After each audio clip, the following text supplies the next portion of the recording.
Hi friends, 100% మీరు మాట్లాడతారు Nihali spoken English institute. ఈ వీడియోలో మనం ఆన్ కండిషన్ దట్ గురించి తెలుసుకోబోతున్నాం. ఈ వీడియో కనుక మీకు నచ్చినట్లయితే లైక్ చేయండి, షేర్ చేసుకోండి. షేర్ చేసుకోవడం వలన ఎంతోమంది ఇంగ్లీష్ రాని వారికి నిహాలి స్పోకెన్ ఇంగ్లీష్ని పరిచయం చేసిన వారు అవుతారు. మీరు గనక మన నిహాలి స్పోకెన్ ఇంగ్లీష్ని మొదటిసారి చూస్తూ ఉన్నట్లయితే తప్పకుండా సబ్స్క్రైబ్ చేసుకోండి. ఆన్ కండిషన్ దట్ అంటే ఆ షరతుకు లోబడి అని అర్థం.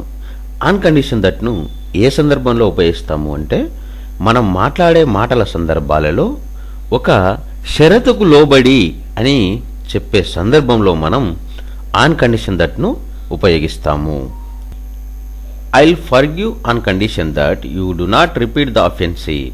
నీవు మరలా ఆ నేరం చేయకూడదనే షరతుతో నేను నిన్ను మన్నిస్తున్నాను. I will give you the loan on condition that you repay it by this month end. ఈ నెలాఖరులోపు తిరిగి ఇచ్చే షరతు మీద నీకు నేను అప్పు ఇస్తాను. He was left off on condition that he would not repeat the offense. ఆ తప్పు మళ్ళీ చేయకూడదనే షరతు మీద అతను వదిలివేయబడ్డాడు. I will give you the job on condition that you ready to do any work. నీవు ఏ పనైనా సరే చేయవలననే షరతుతో నీకు నేను ఉద్యోగం ఇస్తాను.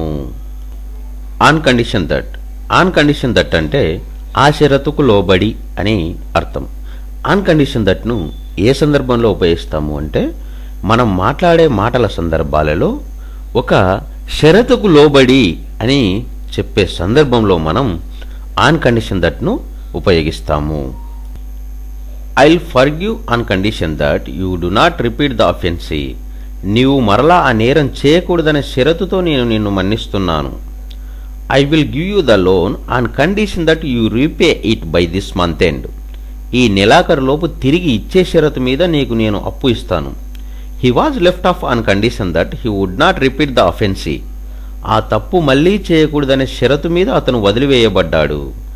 I will give you the job on condition that you ready to do any work. నీవు ఏ పనైనా సరే చేయవలననే షరతుతో నీకు నేను ఉద్యోగం ఇస్తాను.